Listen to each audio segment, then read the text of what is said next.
अपना राज जिसकी जितनी संख्या भारी उसकी उतनी हिस्सेदारी। ना गुंडा राज ना बुलडोजर राज, आपकी बार संविधान राज। जाति धर्म का भेद मिटाए, अपनी जनता पार्टी की सरकार बनाए।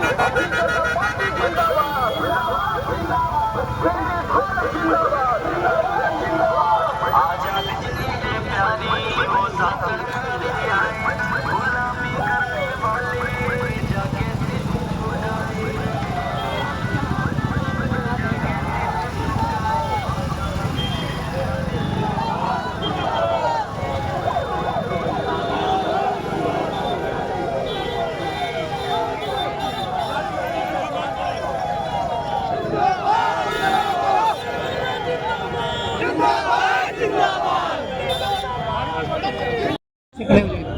आज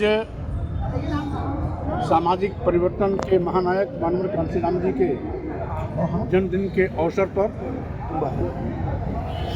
माननीय कांशीराम साहब को पुष्पांजलि कर डॉक्टर भीमराव अंबेडकर सामाजिक परिवर्तन स्थल से संविधान सम्मान एवं जनहित ओंकार यात्रा का शुभारंभ किया गया। अरे हाथ छोड़ो यार, जो मोहनलालगंज तिरवा बॉर्डर बसरावा हरचंदपुर कठवारा गंगागंज त्रिपुरा होते हुए इस सारस सरोवर चौराहे पर पहुंचा है।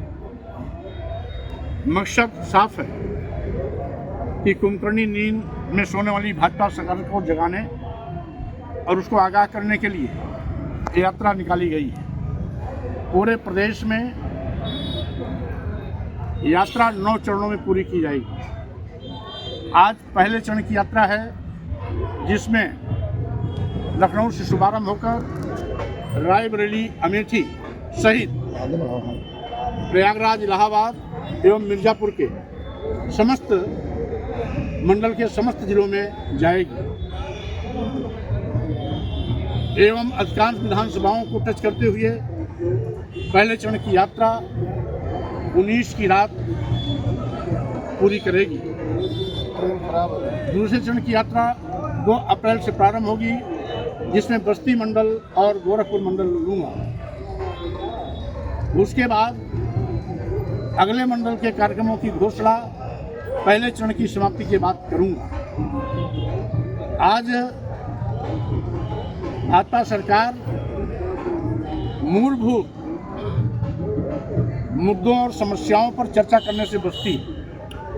इसीलिए बेरोजगारी, महंगाई, किसान समस्या, छुट्टा जानवरों का आतंक, महंगी शिक्षा, अस्पतालों से दवा नदारद होना, जातिवार जनगणना से भागना एवं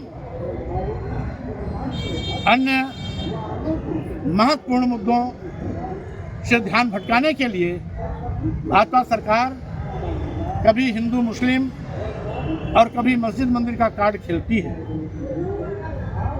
मैं सरकार की इस कलई को खोलने के लिए प्रदेश के सभी जनपदों में स्थित विधानसभाओं में इस यात्रा के माध्यम से पहुंचूंगा। जनता को भी सावधान आगाह करूंगा और कुंभकर्णी नींद सोने वाली भाजपा सरकार को भी जगाने का प्रयास करूंगा तथा इन समस्याओं पर लाके खड़ा करने का मेरा अभियान रहेगा। मेरी मांग है कि मानदेय पर काम करने वाले जितने भी कर्मी हैं, आउटसोर्सिंग, आंगनबाड़ी कार्यकर्ती, आंगनबाड़ी सहायिका, आशा बहुएं और इसके साथ ही साथ हमारे जितने भी अन्य कर्मी हैं सबको सरकारी कर्मी घोषित किया जाए। बेरोजगार नौजवानों को रोजगार दिया जाए, अन्यथा बेरोजगारी भत्ता दिया जाए। अनुसूचित जात, अनुसूचित जनजाति, पिछड़ों का आरक्षण 100% क्रियान्वित किया जाए। जातिवार जनगणना करा करके समानुपातिक आरक्षण की हिस्सेदारी सभी समाज के लोगों को दिया जाए। इसके साथ ही साथ किसानों को लाभकारी मूल्य दिया जाए तथा न्यूनतम समर्थन मूल्य घोषित किया जाए एवं छूटा जानवरों पर अंकुश लगाकर किसानों की फसल बचाई जाए। साथ ही साथ वन नेशन वन एजुकेशन की मांग है जिससे कि सभी को समान शिक्षा मिल सके। सरकार महंगी शिक्षा की नीति से गांव, गरीब, मजदूर, किसान के बेटे बेटियों को उच्च शिक्षा से वंचित कर रही है। न्यायिक सेवा आयोग की भी मांग करता हूं कि उसके माध्यम से, न्यायिक सेवा आयोग के माध्यम से जितने भी हमारे न्यायालय हैं, न्यायपालिकाएं हैं, सर्वोच्च न्यायालय, उच्च न्यायालय, जिला न्यायालय या अधीनस्थ न्यायालय, सभी में आरक्षण व्यवस्था लागू हो। इसके साथ ही साथ आज अनुसूचित जात, अनुसूचित जनजाति, पिछड़े वर्गों एवं अल्पसंख्यकों पर बड़े पैमाने पर जातीय दुर्भावना से हिंसा की घटनाओं में बाढ़ आई है।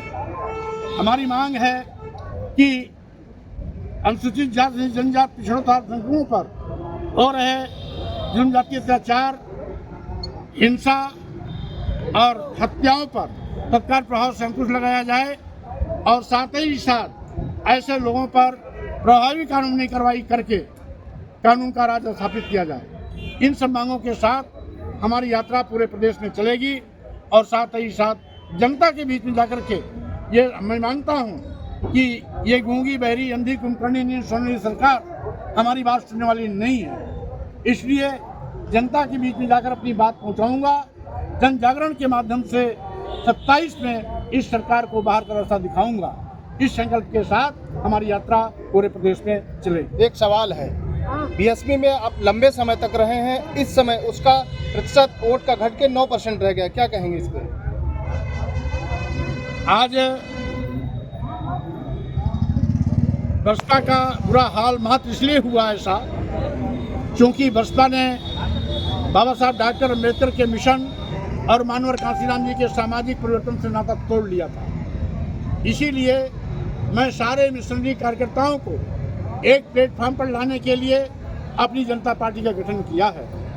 अपनी जनता पार्टी का 15 मार्च मानवर कांशीराम जी का जो जन्मदिन है वो स्थापना दिवस भी है। इसीलिए मैं बाबा साहब डॉक्टर अम्बेडकर के मिशन और मानवर कांशीराम जी के सामाजिक परिवर्तन आंदोलन को आगे बढ़ाने का प्रयास अपनी जनता पार्टी के माध्यम से करने जा रहा हूं। हमें खुशी है कि हमारे मिशनरी कार्यकर्ताओं का हौसला बुलंद है और जगह जगह ज़बरदस्त जिस तरीके से सड़कों पर आ रहे हैं उसे मुझे पूरा भरोसा है कि जो कारवां बहुजन समाज पार्टी की नेता ने बाबा साहब के मिशन को और मनोहर काशीराम जी का से नाता तोड़ा था, उस बाबा साहब के मिशन और मनोहर काशीराम के सामाजिक आंदोलन को हम आगे बढ़ाने में कामयाब होंगे। नेताजी एक है अखिलेश यादव पीडीए का जो है फार्मूला, और वो भी इसी तरह कर रहे हैं जैसे आप कर रहे हैं, तो क्या फर्क है दोनों पार्टियों में? जब वो पीडीए गठन हुआ उसमें स्वामी प्रसाद मौर्य भी समाजवादी पार्टी में, वो पीडीए का गठन का मंत्र भी मैंने ही दिया था, इसलिए उनका पीडीए कई मौकों पर झूठा साबित हो गया। वो कभी पीडीए में एक का मतलब अगड़ा जोड़ लेते हैं, कभी अल्पसंख्यक जोड़ लेते हैं, कभी अन्य जोड़ लेते हैं, इसलिए जो खुद दिग्भ्रमित है वो समाज को दिशा क्या दे पाएगा। इसीलिए मैं आज भाजपा को अगर कोई सत्ता से हटा सकता है तो अपनी जनता पार्टी अपने बलबूते पर हटाने का अभियान लेकर के चल रही है और आगे 27 में बाहर का रास्ता भी दिखाएगी। ये लोग ताकते रह जाएंगे क्योंकि दोनों आज कंफ्यूज्ड हैं, इसीलिए एक एक करके जनता इनको बाहर का रास्ता दिखा रही है। बसपा प्रमुख मायावती ने एक ट्वीट किया है, उन्होंने कहा